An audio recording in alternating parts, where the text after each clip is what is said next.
Welcome to Kitchen Table Conversations with Multicultural Family Hub. We are so excited today. We have a guest. We're gonna let her introduce herself. Hi, everyone. I am so excited to be here with you all. So, my name is Nora Alwah. My pronouns are she, her, and I'm the founder of In-Betweener, which is a global platform for people who often feel like they don't belong and don't fit in the mold. I'm also a psychotherapist, a coach, I'm a TEDx speaker, and an educator. And I'm all about giving people resources for them to feel like they have a sense of home when they often feel like they can't find themselves. So thank you for having me. Thank you for being here. So at some point I read Nora's bio and was like, when you hear that, obviously, I was like, I need to know who this person It is. might be the coolest person I think I've ever read. It's so true. And we reached out and connected. We've been getting to connect for a while, and it is such a privilege to know her. And I am so excited to be able to share her with you guys because she has created something so beautiful that is going to help so many people. So thank you so much for being here. We are just That's so kind. So kind. all truth. Hmm. So I would love if you could give your audience a little bit of history to how you came to creating In-Betweener and like where that all came from. Absolutely. So honestly, I wouldn't have done this work if it wasn't for my clients. My clients are absolutely the people who guided me to this work. I've now been a therapist for about a decade. And in my private practice, what I started noticing is I started working with different people. And when I say different people, so just for reference, what is an in-betweener? An in-betweener is someone who lives at the intersection of multiple identities and often feel like they don't belong, often experience feeling misunderstood, often have to explain themselves. And so I started working with different people, meaning people of color, immigrants, women, queer, trans, all these different marginalized folks. And what I started noticing is that all these people had something in common. Even though people might not look the same, they were all describing the same thing. They were all talking about the same in our sessions. And I started noticing, what is this about? And I started seeing these patterns. So it's almost like I did this kind of like form of qualitative research, but like not anything published in that form, where I just started noticing like, oh yeah, people are speaking to the same things. And it's this thing where they feel like they have to prove themselves, they don't fit in, and have this experience of chronic shame. And so what I started seeing is like when we talk about marginalized experiences, we often have them in these specific identities. So which is really important, right? We'll talk about racism, we'll talk about sexism, we'll talk about classism, language oppression, but there's something very unique when you live at the intersection of multiple, or if within one identity, you also don't feel like you fit in, whether that is because you're bisexual, because you're mixed race, because you're non-binary, but there's a sense that you are feeling split. So there's something about the language that we have right now does not encompass all of you. And when you feel that way, there's a sense that it deeply hurts because what you ultimately start feeling is like, there's something wrong with me because now I don't fit into the whatever quote unquote box. So there's something that must be wrong with me. And so nowadays it is good, right? We have so much more. For example, if we talk about people who are mixed, like myself, there is something around like, yes, there is language. But what happens then if I'm also mixed, but I'm also for example, in my case, queer, then it's like, oh, okay, but like then that doesn't fit. And then you start feeling split between so many different worlds. So I came and coined the term in-betweener with a dear colleague of mine, her name is Amber, and we were just talking. And there was just something around that word that just encompassed it in terms of like actually feeling the superpower of navigating many worlds and actually seeing that as something that is of power and not as something we're deprived of or a problem. So that's how the word, I would say, was come about. And today, my mission is really for this to be a word in the dictionary, just like we now have they, them, theirs as a pronoun. In-betweener to me is important that it exists so we can exist because we know how important language is. Yeah. I remember the first time I heard you say the word in betweener, the first time I heard you say that concept, it was the first time in my life that I had ever heard something that described like perfectly my lived experience. Like I had never come across a language that was like, oh yeah, that's it. And it's funny when I first heard you say that, and even listening to your TED Talks, I remember there was a knowing in my body of like that word is a true encapsulation of this physical lived experience. A great example, like I remember we were at a coffee shop recently in Savannah, and whenever I walk up, there's usually, especially if it's a transactional interaction, I do the transaction, and then usually following that almost immediately is either a question about, like, if you're in the South, people say, like, where are your people from? Which Mm, are obviously not, mm, even if you're born in Atlanta, Georgia. And the next one is going to be people are going to guess where they're from. So, mm. shop, I walk up, I do the thing, and the lovely gentleman immediately is like, Ethiopia. So he says to me, Right. coffee. I already ordered the he's like, Ethiopia. And I'm like, I was like, oh, yeah, actually, I was born in Atlanta, Georgia. And he's like, oh, yeah, yeah, yeah. But I got a friend. And he starts to describe in my head. Right. And this is just for me, Yes, the norm. This exactly. is whereas the person behind me could also have maybe the same similar skin, or but have a little different. And someone's going to be like, oh, you're black from the South. They're not Right. going to go Ethiopia. Totally. Heard that word in betweener, it was almost for me like, honestly, it was like a huge exhale of like, oh, Yes. the thing, and I'm not crazy. Yes. Yeah, I mean, I would say is that because we don't like ambiguity, we like labeling. And so that is what happens when you're an in-betweener, is that there's so much ambiguity to one. And I want to say there's levels of in-betweeners. Some people navigate more in-betweeners than others. So that seems important to say. But exactly that, like when people can't place, it's like extremely hard. And then people have the need to say something like Ethiopia, right? And it's like almost like a quest. I mean, if I can say, I'm similarly, how many times people are like, yeah, they get like so stubborn. It's like, I got to figure this out. And it's like, you're not going to be able to figure me out. I can't even figure it out, man. Good luck. Yeah. No, absolutely. Yeah. I feel lucky to have Andre as my partner, and I've been witnessing this for almost 17 years. That will go into spaces and people will immediately start guessing or asking. We met, in South Africa. So anytime we were around people from Ethiopia or North Africa, they would come up to him speaking their native language, being like, oh, like you must be from. And I have just been able to witness it. And I think it's so important to have people behind us too. They're like, no, this is so real. This is Right. and I see this experience over and over and over. And I am so thankful being now a mother of in-betweeners and being able to have the language and you here too to be able to give us some tips for parents as well. Like could you explain your in-betweener journey just a little? Yeah, I was going to say, I didn't share that. So yeah, that's probably helpful. Yes. So my mom is from Denmark and my dad is from a country named Comoros, which is in the Indian Ocean. That is where they met. So funny also, we're talking in the Southern African, we have that Southern African connection. But so my parents met there and then they later on moved to Denmark. So I grew up in Denmark. I have lived now apparently a third of my life in the US, mostly in Colorado and within the last year in New York, in Brooklyn. So I am a daughter of an immigrant. I am an immigrant. I am mixed. I grew up speaking French at home. So that was the language that my parents spoke at home.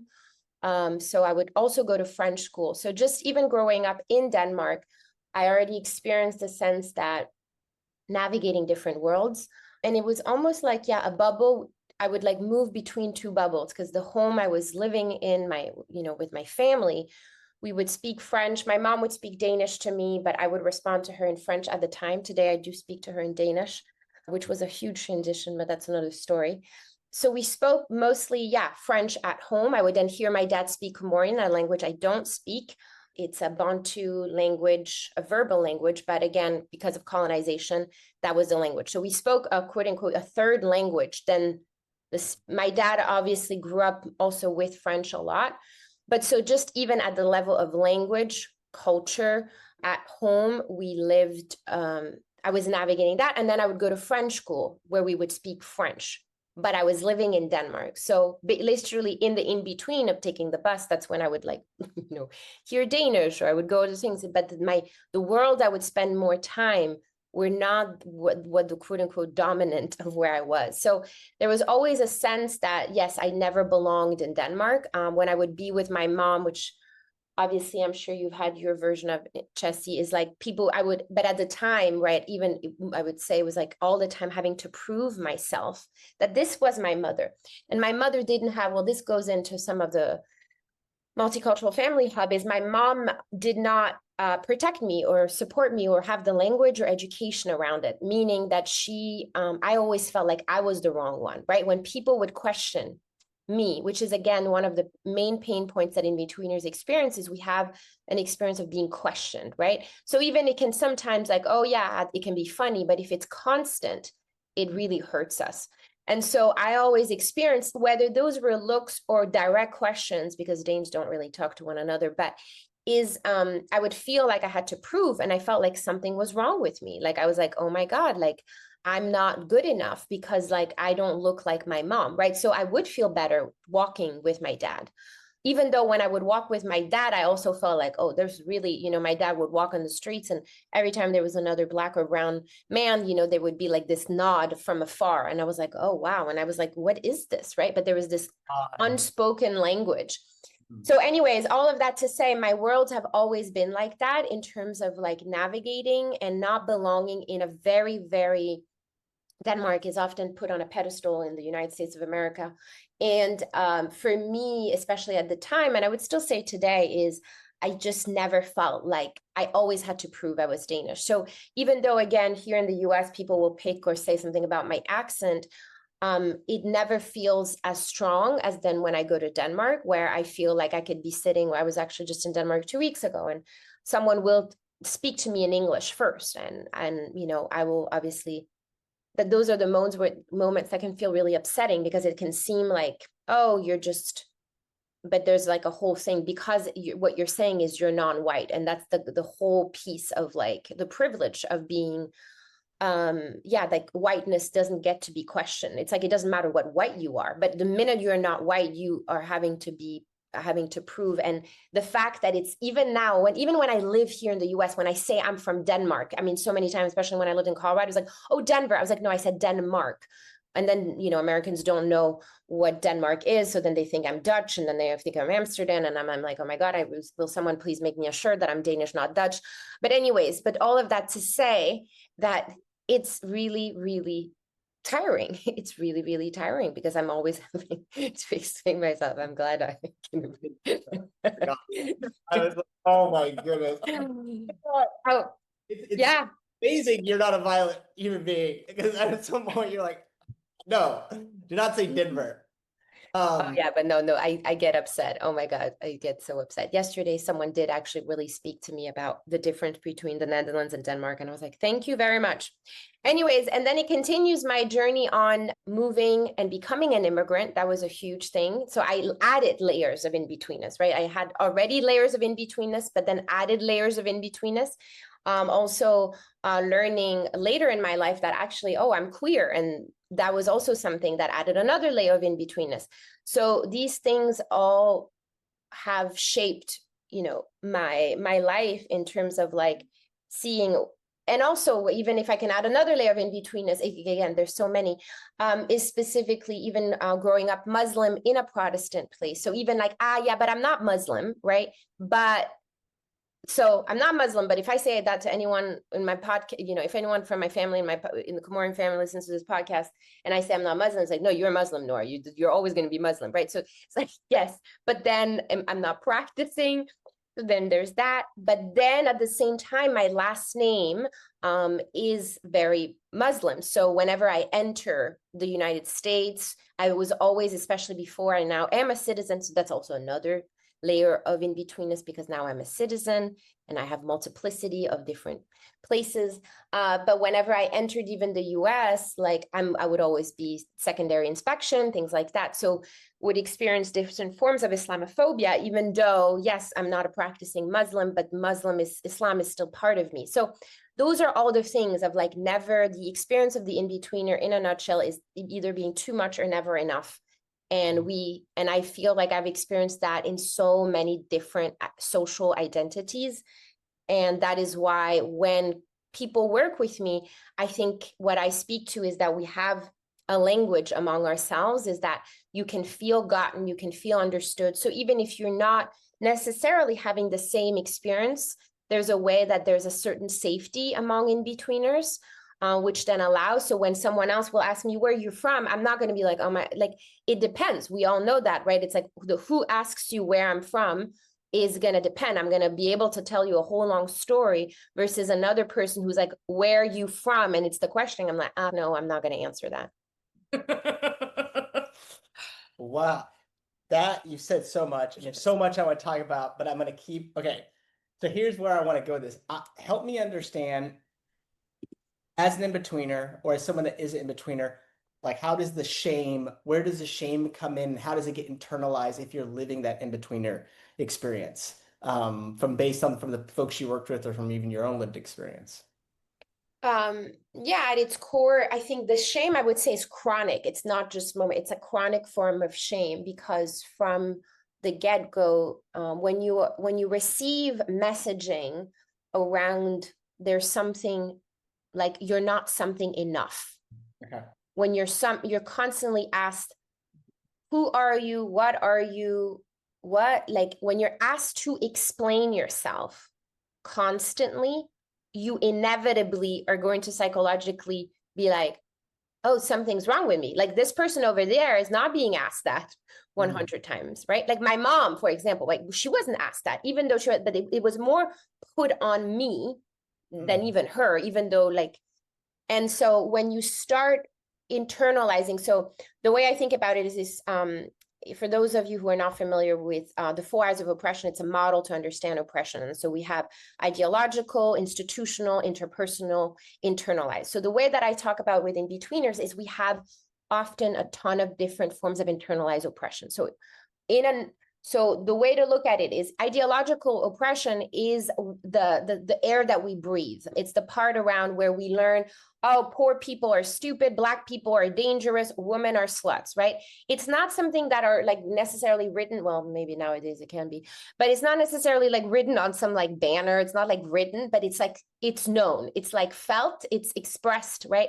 So that's the ideological, it's like in the air. The institutional, how is that reinforced, right? We know in the United States, mass incarceration, what are the ways that these forms of oppression just continue in the system to be reinforced, right? So for example, for an in-betweener, we don't live in an infrastructure that allows complexity of identity. We know that right now, whether we're talking about gender, sexuality, race, right? We have to choose. Like what in Denmark, the race is not something I ever was taught to like check the boxes, right? But in the US, you have to choose, are you Black, are you this? And then sometimes there's not even the race. I mean, it's just, right? So even there, so if you are having to fill out a form and your identities are not listed, yes, you are going to think something is wrong with me. Like you're going to think that in so many different ways. So that's the institutional, and it is reflected in so many different ways. So we don't have an infrastructure systems that support the complexity. Then you go into interpersonal, which is when people talk to you, right? Which was the example you gave, Andre. But that happens with so many more things, right? We often only think of interpersonal as the main form of oppression, but it's so important to remember that ideological, institutional. And then this last I, which is the one I focus on, which is the internalized. So obviously, when you receive all these different forms of messaging, you start internalizing that. That is impossible for you not to internalize. It's impossible for you not to be like, oh, unless you have like, yeah, maybe had parents or family or support that are really like encouraging you and being like, hey, you are worthy, you are beautiful, you're celebrated. Unless you are like most people will internalize then a form of shame, and that's the internalized oppression. It has various forms of like how we can look like, but you will inevitably do that. And this is why in-betweeners will be perfectionists, overworkers, people pleasers, etc. Obviously non-in-betweeners also can live with that, but there's a specific, when we talk about what is it called again, the minority, the perfect minority, the model Model Model minority. minority. Yeah, exactly. All of those things stem from a sense of internalized oppression of like, I have to prove myself, something's wrong. And then we do this like extra. And then, and again, this is where the pain really comes from. Mm-hmm. I think those 4 eyes are so helpful because often what I'm hearing is that like the ideological and the institutional are these invisible layers that most people don't think about. And like you said, we can talk about, or maybe you can see like the interpersonal, and somebody outside will be like, well, it's just a few questions, it's not a big deal, but you don't see the weight of the 2 other invisible eyes on top, or you can't see the internalized inside. So the only thing that might present to the Yes. outside is just this interpersonal, and people can be like, "Oh, that's not that big of a deal," when the rest of it is like crushing from the outside and the inside.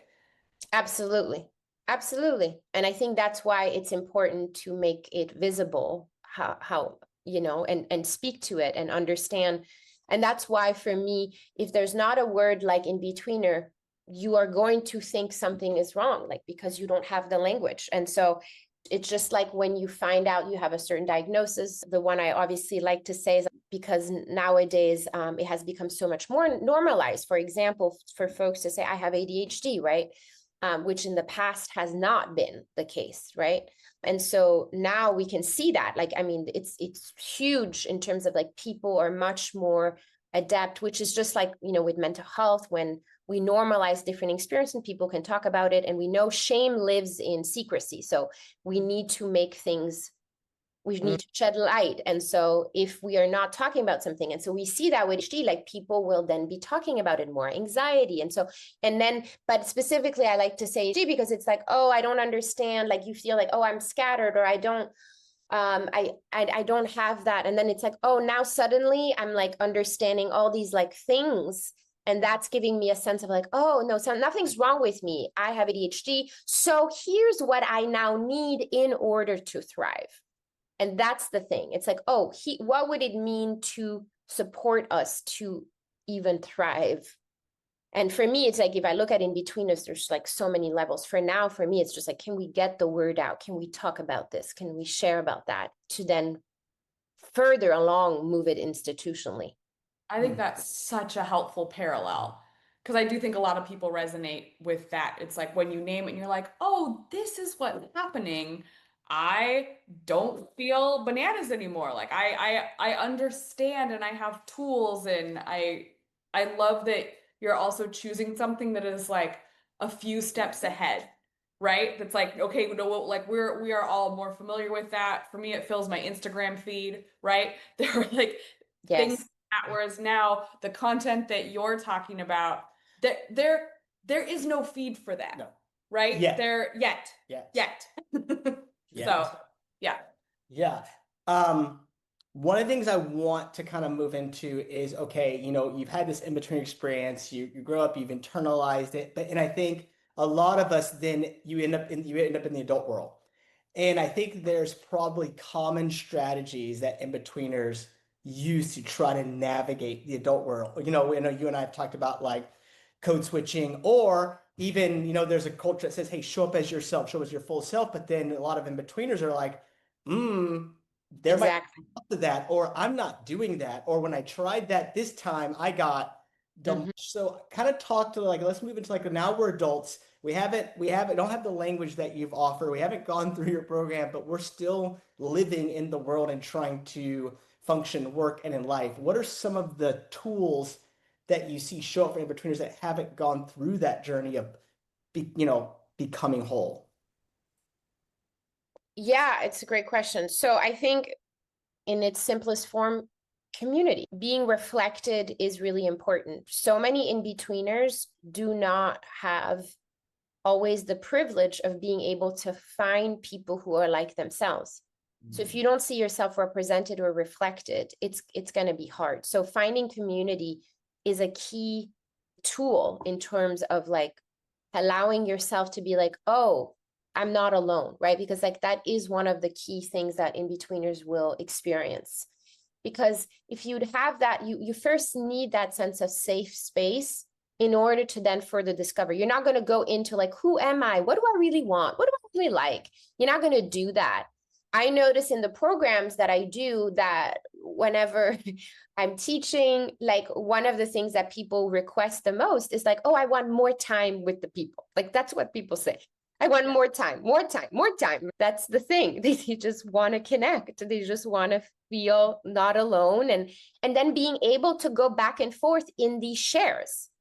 Because again, it's like right now that might exist in certain spaces, but most often than not, they will be these separate spaces. It will be like, you are among women of color and you can talk about it there. Or you know, it's like, oh, you are among a trans group and you will talk, but it's like, but then the minute you have another layer, you very quickly will be like, well, now I'm not trans enough. So I guess this isn't the community for me. And then you go back to being like, well, something must be wrong. Versus now when you're a bunch of in-betweeners, it's like, it's not that everyone's going to understand your experience, but there's going to be a felt somatic experience of, we all know what it means to be misunderstood. We all know that. And so in that, there's kinship. And that's the beauty, that kinship allows it. So I think first step is finding the community, which, you know, took me a little bit, but I moved to New York just a year ago because that was the whole thing. Is like, I have never, it's a powerful word, but I have never lived in a place where I saw myself. Like I never walked outside, saw myself, never. Colorado, nope. And Copenhagen, Denmark, then I've lived other places, but like it's not been. And now living here in New York, in Brooklyn, I am the most boring person on the streets, which is wonderful. Right? It's such exhale to just be like, right? So community doesn't have to even be, and you know, it can be like, okay, now you find an in-betweener community, like, you know, one that I choose that I have, for example, called the Nest. But it can also be, oh my God, I'm like, now for me, it's like being in a city where I'm just reflected, and that is impacting my mental health. Again, this goes back to the 4 eyes. I walk outside and I'm like, there's someone like screaming outside. There's someone wearing 20 different colors, which, you know, then allows me like, yeah, I'm definitely not the loudest here, you know, which is in Boulder, Colorado. I was like, yeah, Nora, you're the loudest here. But here, that's not how I feel. So that does support my well-being. That does support my mental health. So I would say before going, obviously I could say a ton of things around like how we can more like psychologically like heal, but I think the first step is always community, because it's what we're wired for.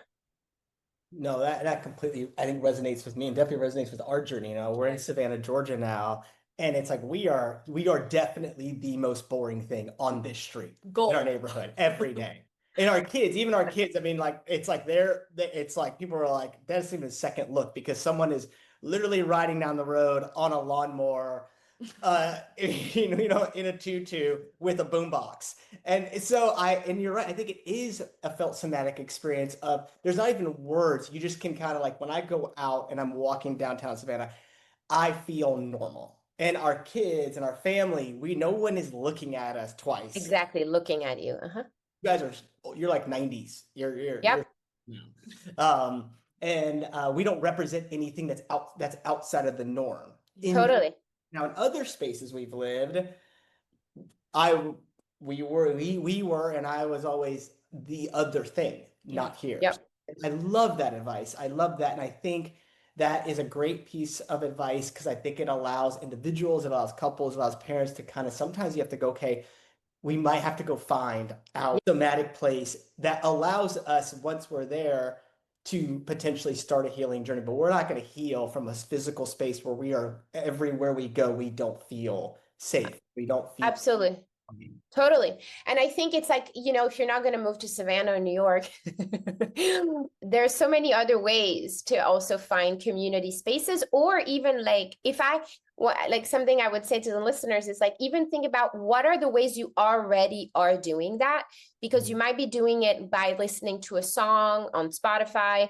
Maybe you are the food you're cooking, maybe the books you're reading. There's things that you're doing without thinking that you are seeking that sense of belonging. And so get curious around what you're already doing. What are you already doing, right? Like I was going to African dance in Boulder, Colorado, right? Like there's many different things.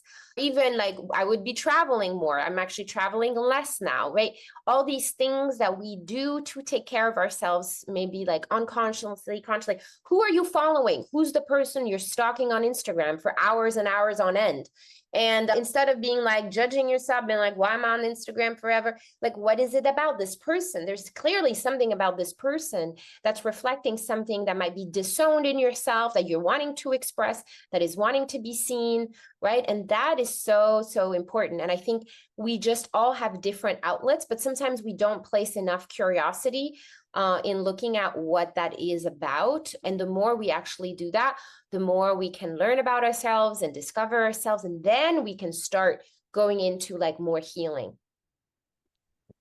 I mean, I love it because, you know, some of the things you're saying, you listen to it and you go, yeah, oh, obviously, but it's like, not obviously. It's like an in-betweener is a non-binary experience. And I love that you're like, no, because of that, you can use curiosity and you can use a holistic approach to figure out what you need to put in place to ground you and get you into safety. Like you said, whether it's music, whether it's food, it might be relocated. It's not one thing. Tends to be a good in-betweener. That's not how this goes, because the experience isn't linear. Right. Spiral, and it's sideways and it's up and it's down. Totally. Yeah. Also, I want to add that specifically if we look at internalized oppression, something to get curious around is when we have multiple intersectional identities, we also will be developmentally at different stages, right? So what do I mean by that? I mean that, let's say, if you're trans, if you are queer, if you are also a child of immigrant, what's interesting to look at in Brown, you want to look at which one of these identities might be more painful too.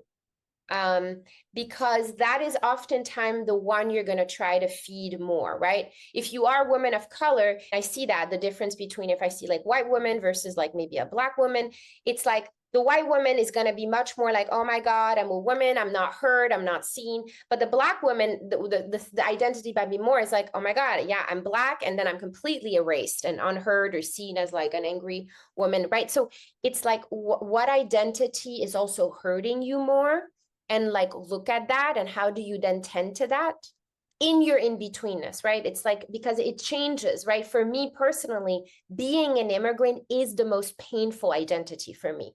Of all my identities, that's the one. But it's shifted, you know, there's been different moments in my life. But for me right now, being an immigrant is the one that I feel most misunderstood in. It's the one that I find I spend most time explaining myself, blah, blah, blah, which is why when I'm in New York, I enjoy that, you know, being in an Uber is the best, because, you know, the likelihood of being with an immigrant is like 99.9, and then just being in New York. So and it's great. So the minute I go in the Uber, I'm like, yep, place of belonging. And it's like, it doesn't even matter where you're from. I'm like, and most likely I can maybe speak one of your languages, and then we're just hitting it off, right? But it's important to look at that, because for me, it's also clear when I look at my community, like immigrant is important. Like having more immigrants, people who speak multiple language really helps, right? Versus there was another time, maybe, oh, I wanted more queer friends, or I wanted more women. Like it just depends. And again, I'm not trying to separate these things. I'm just saying, like, in the holistic part of it, that's like, it can be helpful to look at what part is specifically painful. I literally want to talk to you for the rest of the day. Those Part one, folks, because we're not done here. I am holding back on a whole world of things, but yeah, those two nuggets, specifically what you just said, hit me. I feel like you are talking to in-betweeners, And though these tools, I feel like, have concentric circles. So even though I might not identify as an in-betweener, even just thinking about all of the identities that feel painful and where what I am, like that is so helpful to me personally. And also I'm thinking about my children and thinking about the questions to ask them as we are moving through. So that's a good segue because I got a big question for you, Nora. Mhm. I know that you'll lean into this. If you were talking to a parent, or maybe You are. maybe you are, and maybe let's say so maybe you're talking to two parents of in-betweeners who actually present differently in the world, which is very interesting. One being each of them present differently depending on where we are in the world, what people assume they are. And what skills would you say, or if you had to pick, that you think are most crucial for parents of in-betweeners? And it could be even like, imagine you're going back and talking to your mom, but you have the tools that you have now, and it's at the beginning. What would you want her? What are the skills or Yeah. like, hey, this is super important. Don't ignore this. Right. So both of my parents, I did not feel understood, to be clear, right? Because, well, my dad is also mixed. He's Arab and Black, so he knows that. So my dad also grew up with his forms of in-betweenness. But he did not, and also he navigated being in a colonized country, and so speaking Comorian, but then also speaking French. So he knew that, but he did not know what it meant to be mixed. So he knew what it was to be mixed, but he didn't. The experience that I was having, also because I come from one of the richest countries in the world and one of the poorest, and like there's another complexity, but there's ways like he understood me and he didn't understand me. So wanted to say that. My dad is actually a person who really supported me make this become clear around this language and see the power of it. Because when I was a kid, I would there would be like someone who would ask me, where are you from? And they would ask, or what are you, or whatever the version might be, right? And you always knew that they weren't just, it's like, I'm in Denmark, so it's like, what do you want me to say? But I'm Danish, what do you want me to say? But obviously I knew that that was not the question. It's like, why are you not white, right? Oh my God, if people could just at least say that and just be honest, like, what do you mean? Like, why are you not white? I mean, it's offensive, but I'm Actually be a much better coffee shop conversation. I'd be like, well, how much time you got? You see? But it's like, you're not asking me where I'm from. You're asking me, why am I not white? And so it's like, just own it. Anyways, so people would say this to me, and I was like a little shy kid, believe it or not. And I would say, well, I'm like half Danish and I'm half Comorian. And then my dad, he would suddenly just appear out of nowhere and he would just yell at me in French. And he would say to me, Nora, ton corps n'est pas coupé en deux, which means, Nora, your body is not cut in half. And in that moment, I would be like, duh, like, I'm not stupid. I know my body's not cut in half. And it wasn't until much later, it would like be like, I would be like thinking about it, I would be with it, but it was kind of like, why does he keep saying that? Like, he was so against me saying I am half Comorian and I'm half, like, he was so against it. And today he's passed, but this is why I was like, oh. And then he would go on and say, you are whole, you are fully Comorian and you are fully Danish. That is the thing, is that people who are like, you know, it's like, we are a threat for people. Like, in-betweeners are often threatening, especially sadly to the marginalized population. So for example, if you're gay, you've worked your ass off to be seen and have your rights, and unfortunately that's, you know, challenging right now. And it's like, so when you're bisexual, it's like there's a like invalidating. It's the same. It's like, you being a darker skinned Black person, it's like, whatever, you light skinned person, like, it's hard, it's threatening because you are experiencing oppression. Colorism is real. You might be experiencing oppression in another way, but you don't have to invalidate us. There's a way to hold both, but that's the thing. But we don't get to be whole. That's the whole reason why we always feel not enough. We're not whole. And so when my dad would say that, it was so powerful because that was what he was saying. But I kept feeling, so that was one of the gifts he gave me, where I understood, like, oh yeah, I get to be fully, right? I get to, and now it's like, I also get to be fully American, right? Which is still an identity. It's like, do I get to be I'm a naturalized citizen? You know, will that be removed and blah, blah, blah. But it's like this sense of like allowing that. And so for me, it's like, even it's like right now he was like, quote unquote, like catching my language, but it's like noticing these things as parents where the child is explaining, right? Like in that moment, I am over explaining. I am trying to appease the other. What is the other doing? And I'm taking responsibility for whatever the other person is like curious about. And I'm like, whatever, not my problem, right? And it's like that, like my dad would like set a boundary, right? It's a form of boundary. And I think it's also that because children are also needing to learn, when do I have to? Because so often, like, you know, children don't have those tools or don't know of like the discernment of like, oh yeah, is this actually a moment where it's like, yeah, I'm going to share about who I am, or is this actually where I'm having to explain? It's the difference between like explaining ourselves and sharing about ourselves. And that's really important. And I think, you know, there's many ways where my dad also didn't understand me, but that was one of the greatest gift he gave me. And I would say for my mom, that would definitely be one of the things, is like wishing she would have stepped in, especially in those moments where people, and that she would just have been like, we don't need to talk to this person. Or it's like, this is my daughter. This is my daughter.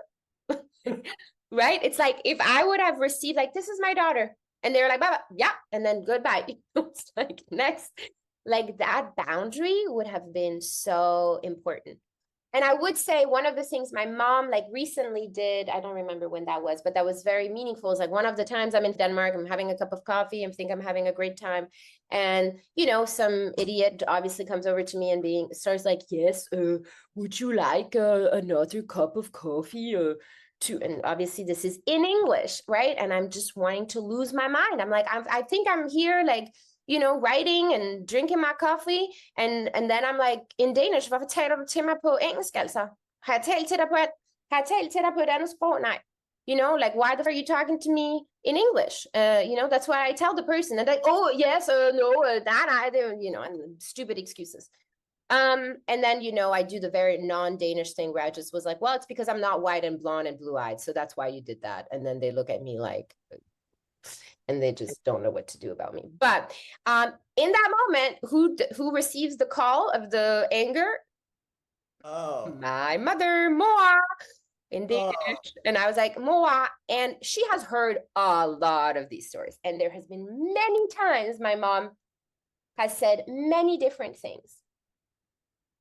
Oh, and oh my God, the one time was when I remember I was in like Gatwick. I literally I was in London, Gatwick. There's these old couple and I'd spend hours helping them. We got a new flight.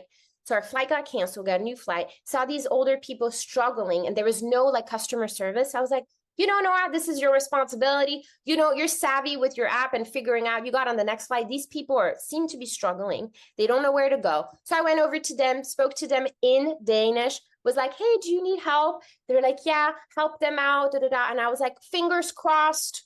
Hope to see you at the next flight, you know, again, spend a lot of time helping them.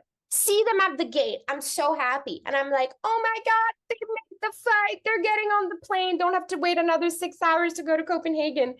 And then it's like, go over to them in Danish. Oh my God, you made the flight. You're here. And like, oh yes, we did manage to get the boarding pass. And I was like, you motherfuckers.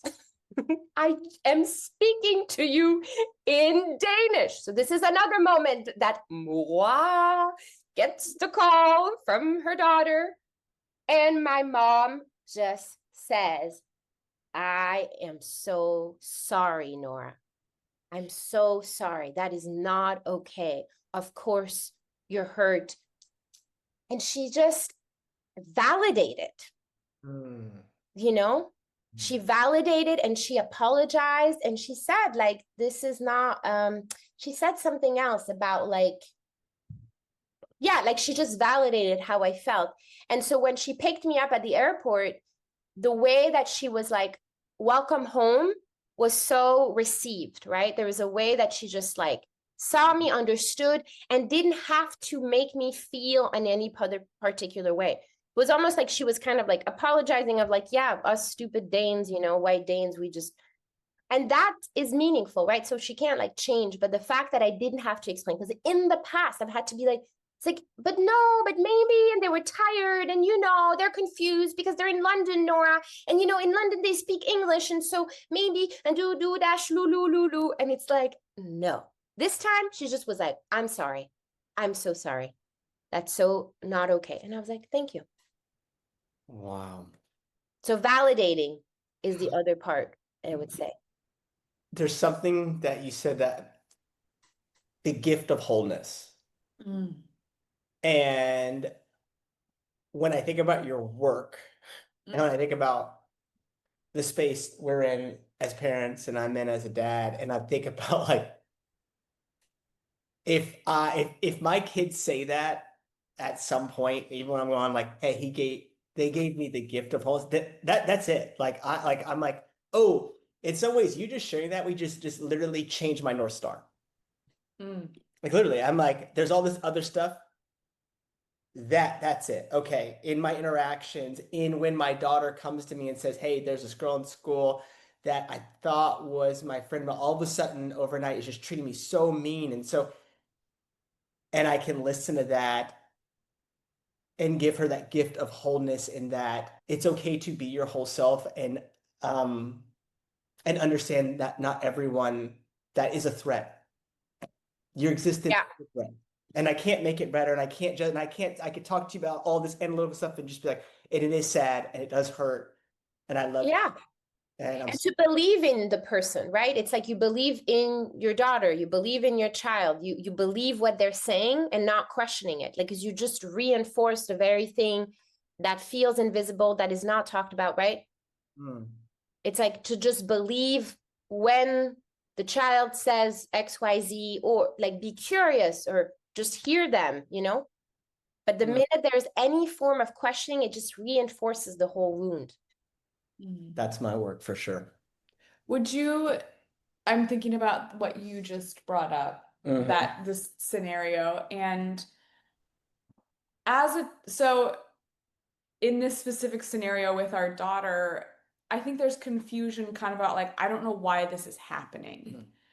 And did you ever experience that as a kid, or were you like, I think I know why this is happening? Yeah, and I think for me, that is something I've said to my mom especially, is like, it would have been nice. Obviously, there's like, and I think today there's so many resources. It's like explaining racism, explaining sexism, explaining language oppression, explaining, you know, in obviously depending on the age, but there's ways like talking about it so that there's a context, so the child understands. Just like, you know, children be like, oh, there's homeless people outside. It's like, yeah, and then you explain it and you share, right? It's like explaining that supports then not make it about you, and understanding the larger system. It brings it to the institutional, you know, to the ideological, to like have that. So yeah, no, for sure. I didn't know. I didn't understand. I didn't have language. I didn't have language around oppression. I didn't have that. And it was very confusing. It was extremely confusing.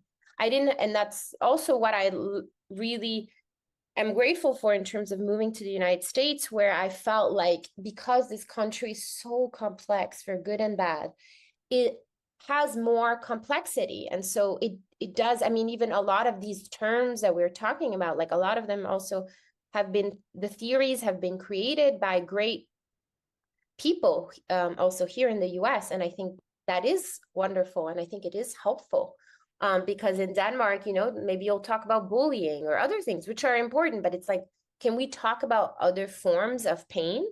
Right? But no, I did not. My parents, nope. Oh my God. It was not until way later I started understanding, oh, right. My dad was experiencing racism in Denmark. My dad was experiencing also the pain of being an immigrant and language oppression. Oh, my mom was experiencing sexism. Oh, you know, oh, there is this thing with class. Like I suddenly all those things. And I would have loved together with like emotional language. Oh my God, that would have been amazing. But When I just heard you say that, as soon as you said it, I was like, oh, I get it, where you are explaining institutional and ideological so it doesn't become internalized. yes, Yeah. right. It's like you can go to the store with your kid and be like, yeah, do you see how this boy toy and this girl toy is the same toy, but this dollar amount is cost this is much cheaper for the boy toy and the girl toy is much more expensive. I mean, shit like that. Like it's like, oh yeah, it's like that's not okay, but that's how we if I don't know. Like there's so many ways that it's like, you know, where it's like you go to the bathroom. So it's like, oh, hello, boy.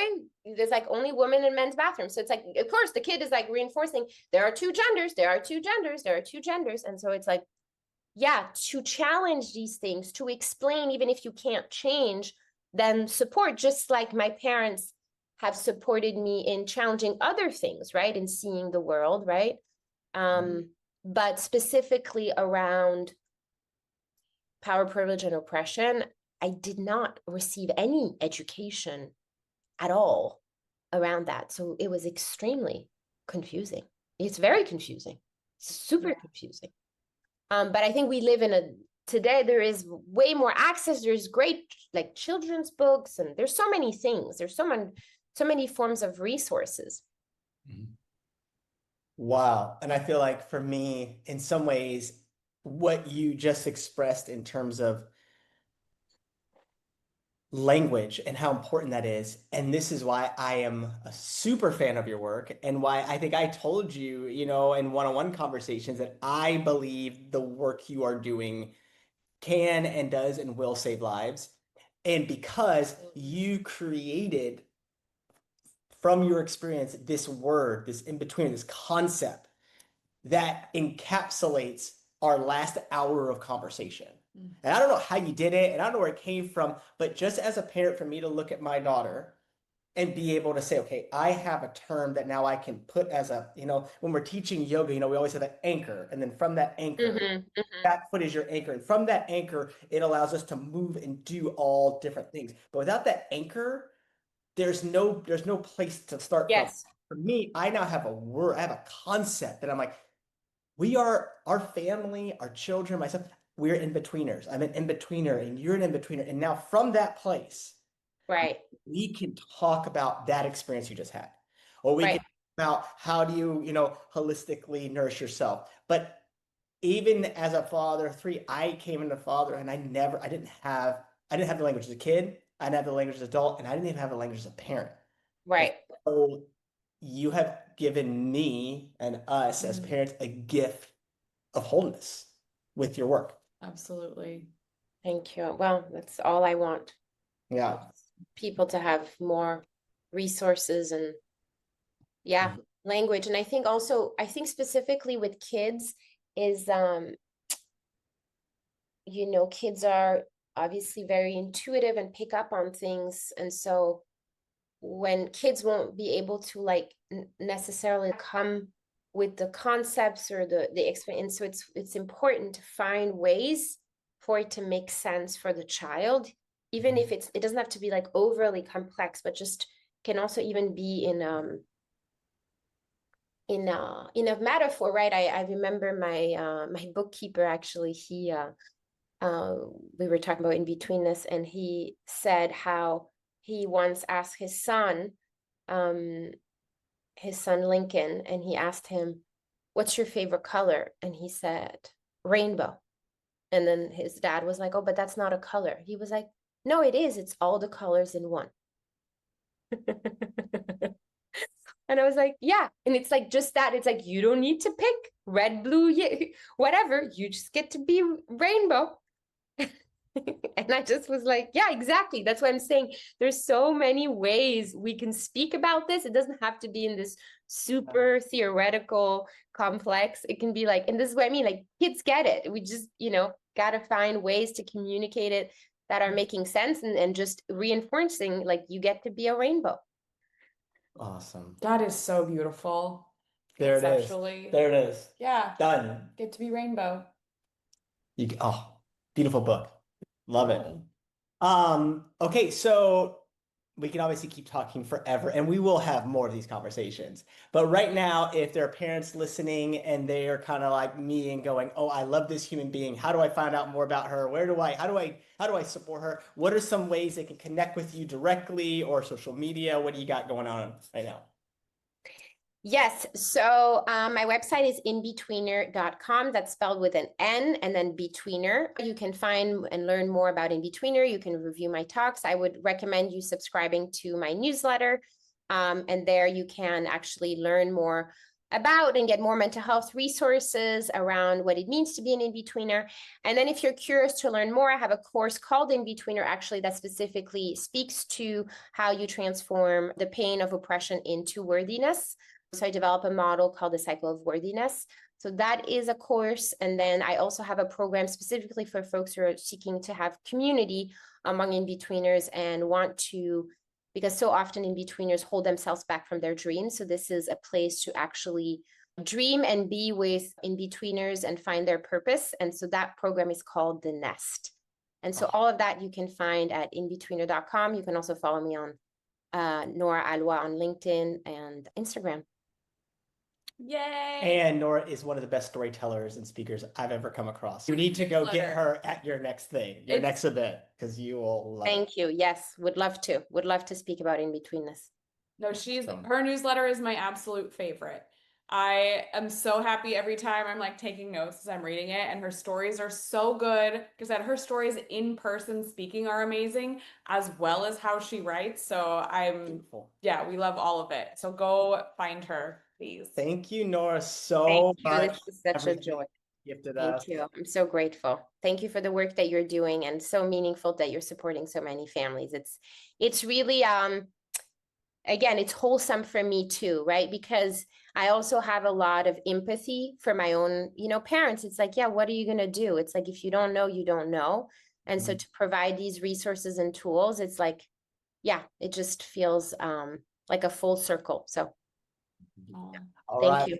See you soon, and goodbye to everyone out there. And we'll see you next time at Kitchen Table Conversations. Bye. Bye. Bye.